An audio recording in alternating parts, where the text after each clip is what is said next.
ada lag 1 detik aja tuh itu udah perkara hidup dan mati, itu bisa mengganggu kesehatan umat gitu ya. Banyak banget. Nah itu. Hai, di video Spire in Minutes kali ini kita akan bahas tentang industri game.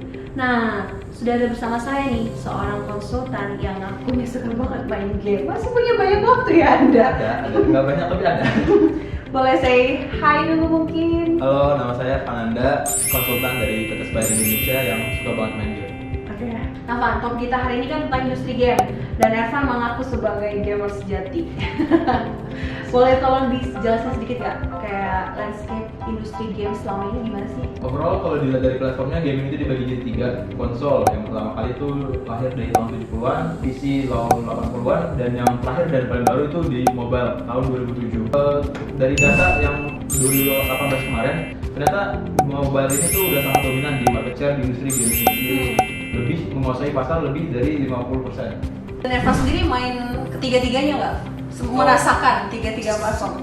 Konsol, PC, mobile itu semuanya sempat. Coba sebutin dari konsol apa deh? Dari mulai konsol pertama kali di PS1 tuh ada game favorit tuh Suikoden, ada Winning Eleven. Habis itu mulai beralih ke PC, dari PC itu main Championship Manager, SimCity, ada lagi kalau misalnya dulu tuh CS, dulu masih Half-Life. Kalau Dota itu masih baru-baru, Dota tuh paling baru dari zaman kuliah sih, SMA Dota 1 mobile sampai sekarang Dota 2. Yang mobile tuh paling sering saya mainin paling Underlords, Auto Chess, Pokemon Go dulu, kalau sekarang sih udah nggak main, sama Disney Heroes Battle Watch sih, paling itu aja sih. Tadi kan seiring berkembangnya teknologi, platform gaming itu sendiri pun bertambah. Ada mulai dari konsol, terus di PC, terus sekarang paling baru mobile. Nah, selain platform, apalagi sih dampak perkembangan teknologi di industri game? Kalau dampak perkembangan teknologinya itu selain dari platform, bisnis model di industri game ini juga dari pertama kali sampai sekarang itu udah banyak mengalami perubahan. Saya akan mengelompokkan bisnis model industri game menjadi 2, di era tradisional dan di era digital. Pertama kita bahas di era tradisional dulu. Di era tradisional ini mereka jualannya itu masih sebatas si fisik game itu sendiri, dari mulai dibikin di game studio sampai dengan didistribusi ke retail. Nah itu tuh mereka revenue stream mereka tuh masih sangat minim, masih cuma dari penjualan fisik itu tadi aja. Dimulai dengan hadirnya internet di dunia gaming pada awal tahun 2000-an. Di situ lahirlah sebuah genre baru yang namanya MMO, Massively Multiplayer Online. Oke. Jadi MMO itu multiplayer, jadi orang bisa main dengan siapa aja gitu? Ya, jadi karena udah ada konektivitas internet, jadi kita udah bisa nih main game bersamaan rame-rame. Dan selain kita bisa main game bareng, kita juga bisa interaksi, bisa chat, bisa ngobrol di dalam game itu sendiri. Jadi salah satu game yang sukses mengadopsi konsep MMO ini itu World of Warcraft, WoW. Itu dia salah satu pionir di dalam genre MMO ini sih. Selain genre, apalagi yang terjadi di era digital sih, Van? Jadi di era digital ini ternyata bisnis model dunia gaming itu juga melebar. Jadi semakin banyak cara untuk memonetize game itu. Selain dari iklan, dari sponsor, atau enggak yang paling sering terjadi itu microtransaction atau transaksi mikro. Oke Van, tadi disebutin tuh ada iklan, ada sponsor. Nah saya juga kan sering main juga tuh di mobile, suka ada pop-up iklan kayak gitu. Nah tadi menarik nih, microtransaction itu apa sih?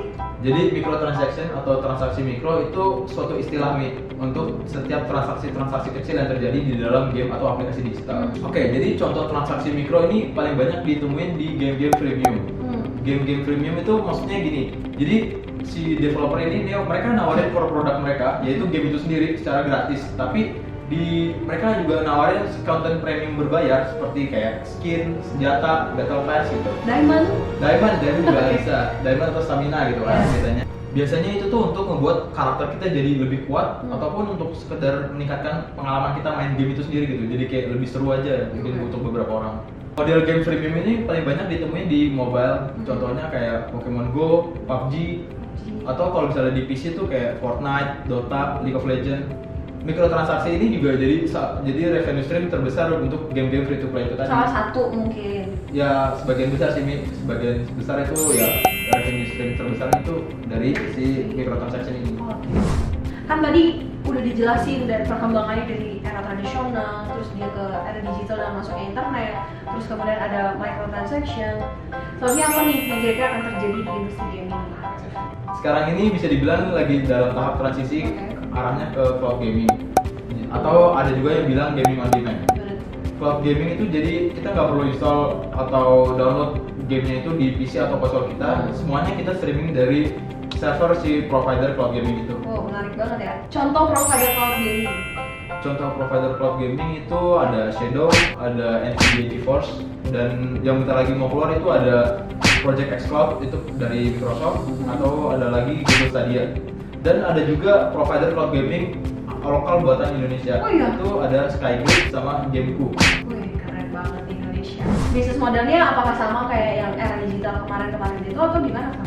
Kalau bisnis modelnya game cloud gaming itu lebih kayak ke Netflix atau Spotify, dimana kita bayar biaya bulanan untuk langganan dan kita mendapatkan akses konten premium dari si provider cloud gaming itu tadi kan. Iya. Cara kerjanya juga mirip sama kayak Netflix dan Spotify. Kalau misalnya Netflix itu seolah-olah kita punya DVD player di cloud, kalau misalnya cloud gaming itu ya seolah-olah kita punya konsol di cloud. Oh, oke. Jadi koneksi internet penting banget tuh Wi-Fi. Oh iya, karena game yang kita mainin ini kan kita streaming dalam resolusi HD. Kita butuh koneksi internet yang cepat dan stabil untuk bisa mainin game ini dengan baik. Contohnya mungkin kayak kalau misalnya kita Netflix kita nonton film terus koneksi internetnya lagi jelek nih. Iya tuh, Ya sebel mungkin banget sih. kayak ada buffer delay berapa detik aja gitu kan ya, itu masih bisa kita maafin gitu. Kalau misalnya di gaming itu tuh dalam ada lag 1 detik aja tuh itu udah perkara hidup dan mati, itu bisa mengganggu kesehatan Ngerti umat banget gitu sih, ya. banyak banget. Nah itu dia, Iya, kalau banyak misalnya gitu. kayak apa mungkin kalau cloud gaming ini jadi lebih nggak bisa ditolerir lag-lag seperti itu. Jadi kesimpulannya, dampak perkembangan teknologi di industri gaming, selain platformnya yang bertambah banyak, bisnis modelnya juga ikut berkembang nih guys. Bahkan yang paling update, ternyata nggak cuma film doang ternyata yang bisa streaming. Main game juga bisa streaming nih. Ya, jadi kita udah nggak perlu lagi install atau enggak download game itu. Kita cukup dengan berlangganan ke cloud gaming provider dan punya koneksi internet yang memadai, kita udah bisa main game. Sekian video Spire in Minutes kali ini. See you on the next video. Bye!